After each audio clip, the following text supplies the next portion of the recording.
नमस्कार, स्वागत है आप सभी का डीडी न्यूज के इस विशेष सांकेतिक भाषा के बुलेटिन में। आपके साथ मैं हूं संध्या शर्मा और मेरे साथ है मेरी सहयोगी मनीषा शर्मा। आइए बुलेटिन की शुरुआत करते हैं हेडलाइंस के साथ। एक देश एक चुनाव से जुड़े विधेयक पर कानूनी विशेषज्ञों के साथ जेपीसी की बैठक आज। पूर्व सीजेआई चंद्रचूड़ और जेएस खेहर के साथ होगा विमर्श।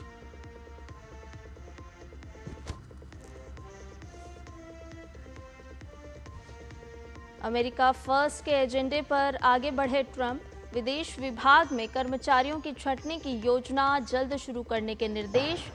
करीब 1900 कर्मचारियों की नौकरी खतरे में।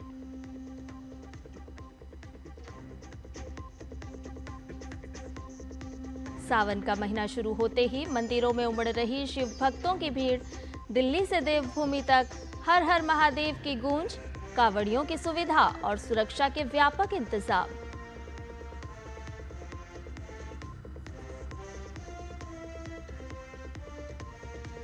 देश भर में बारिश का दौर जारी। अनेक इलाकों में जनजीवन पर असर।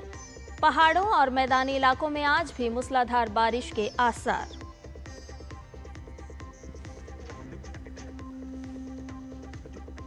लॉर्ड्स टेस्ट में पहले दिन का खेल खत्म होने तक इंग्लैंड ने 4 विकेट पर बनाए 251 रन। नीतीश रेड्डी ने एक ही ओवर में चटकाए 2 विकेट, जो रूट शतक से 1 रन की दूरी पर।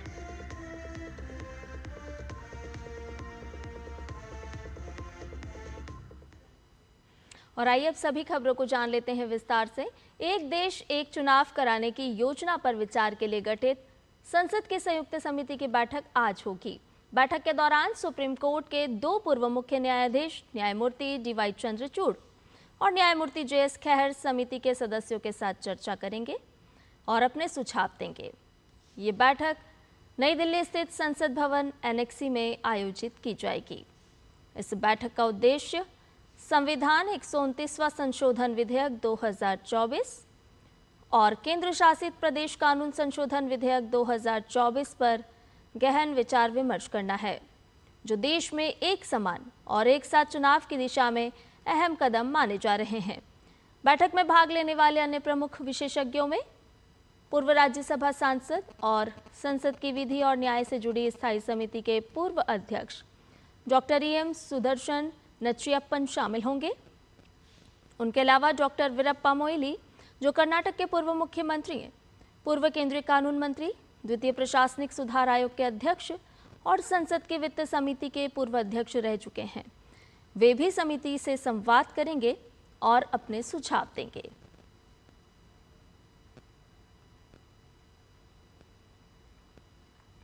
विदेश मंत्रालय ने पंजाब के मुख्यमंत्री भगवंत मान की प्रधानमंत्री नरेंद्र मोदी के विदेश दौरे को लेकर की गई आपत्तिजनक टिप्पणी की कड़े शब्दों में निंदा की है।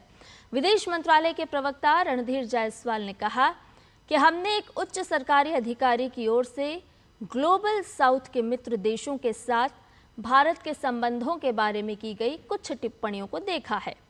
ये टिप्पणियां गैर जिम्मेदाराना और निराशाजनक हैं। ऐसे बयान सरकारी अधिकारी को शोभा नहीं देते। भारत सरकार ऐसी अनुचित बयानबाजी से खुद को अलग करती है, जो मित्र देशों के साथ भारत के संबंधों को कमजोर करती है।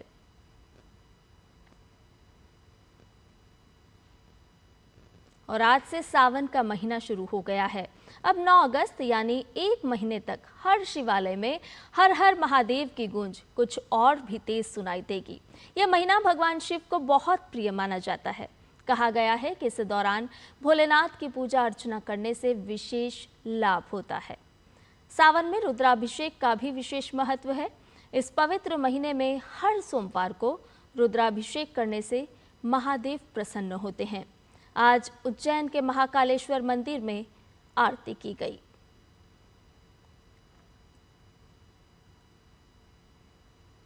सावन माह में आज से शुरू होने वाली कांवड़ यात्रा के लिए तमाम राज्यों में व्यापक सुरक्षा व्यवस्था की गई है। हर वर्ष बड़ी संख्या में श्रद्धालु कांवड़ लेने हरिद्वार जाते हैं। इस साल कांवड़ियों ने ऑपरेशन सिंदूर को अपनी यात्रा में विशेष रूप से शामिल किया है।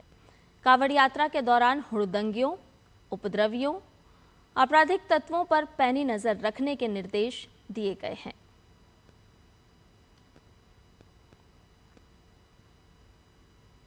मॉनसून इस साल बेहद सक्रिय है। मैदानी इलाकों से लेकर पहाड़ों तक कहीं भारी बारिश हो रही है तो कहीं छिटपुट बौछारों ने मौसम सुहाना कर दिया है। लेकिन जिन इलाकों में मूसलाधार बारिश हो रही है वहां के हालात खराब हैं। कई राज्यों में बाढ़ जैसी स्थिति है तो कहीं जनजीवन पर असर हो रहा है। उत्तर प्रदेश, बिहार, पश्चिम बंगाल के अलावा असम और ओडिशा की नदियां उफान पर हैं। इस बीच मौसम विभाग की माने तो आगामी 16 जुलाई तक बारिश से राहत के आसार नहीं हैं। देश के उत्तर पश्चिमी हिस्से में अगले 2 से 3 दिनों के दौरान बहुत भारी वर्षा जारी रहने की आशंका है। मध्य भारत में अगले 4 से 5 दिनों के दौरान बहुत तेज वर्षा जारी रहेगी। पूर्वोत्तर भारत में अगले 7 दिनों के दौरान गरज के साथ वर्षा जारी रहने की संभावना है। वहीं हिमाचल प्रदेश, उत्तराखंड, उत्तर प्रदेश, पंजाब, हरियाणा, चंडीगढ़, मध्य प्रदेश, विदर्भ, छत्तीसगढ़ और झारखंड में भी आज मूसलाधार वर्षा की संभावना है।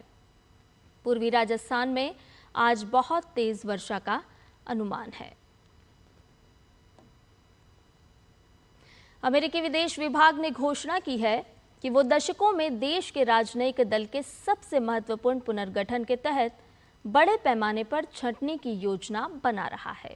अधिकारियों का कहना है कि राष्ट्रपति डोनाल्ड ट्रंप के अमेरिका फर्स्ट एजेंडे के तहत स्टेट डिपार्टमेंट में व्यापक पुनर्गठन की प्रक्रिया शुरू हो गई है।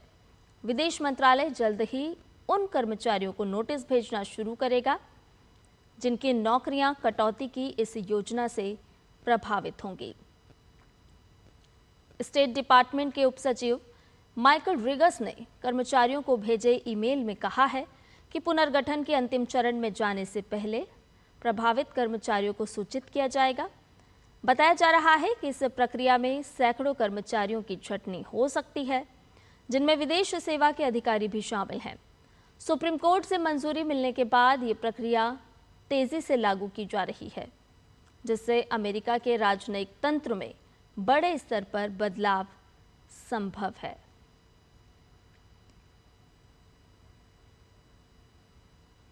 अमेरिकी राष्ट्रपति द्वारा ब्राजील से होने वाले सभी आयातों पर 50% टैरिफ लगाने की घोषणा के बाद साओ पाउलो में प्रदर्शनकारियों ने रैली निकाली और प्रदर्शनकारियों ने राष्ट्रपति डोनाल्ड ट्रंप का पुतला फूंका और अमेरिकी झंडा भी जला दिया।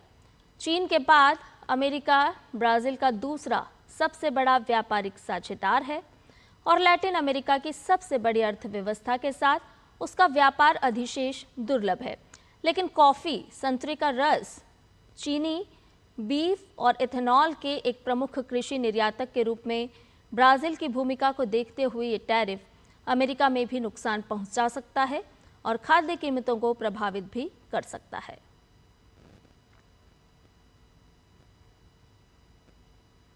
भारत और इंग्लैंड के बीच लॉर्ड्स में खेले जा रहे सीरीज के तीसरे टेस्ट के पहले दिन का खेल समाप्त होने तक इंग्लैंड ने 4 विकेट गंवाकर 251 रन बना लिए हैं। टॉस जीतकर बल्लेबाजी करने उतरी इंग्लैंड की शुरुआत खराब रही। नीतीश रेड्डी ने 13वें ओवर में इंग्लैंड को दोहरा झटका दिया।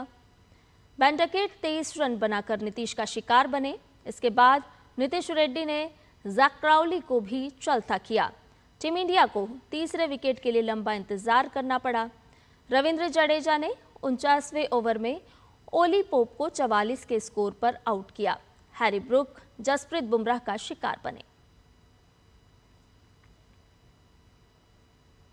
अमांडा अनिसिमोवा ने पहली बार विंबलडन के फाइनल में जगह बना ली है। अनिसिमोवा ने सेमीफाइनल में दुनिया की नंबर 1 खिलाड़ी अरीना सबालेंका को 6-4, 4-6, 6-4 से मात दी। इस जीत के साथ अनिसिमोवा का सबालेंका का जीत हार का रिकॉर्ड 6-3 का हो गया है। अनिसिमोवा कोई ग्रैंड स्लैम जीतने वाली तीसरी अमेरिकी महिला टेनिस खिलाड़ी बनने की कोशिश में जुटी हैं। इससे पहले अमेरिका की मैडिसन कीज ऑस्ट्रेलियन ओपन और कोको गॉफ फ्रेंच ओपन जीत चुकी हैं।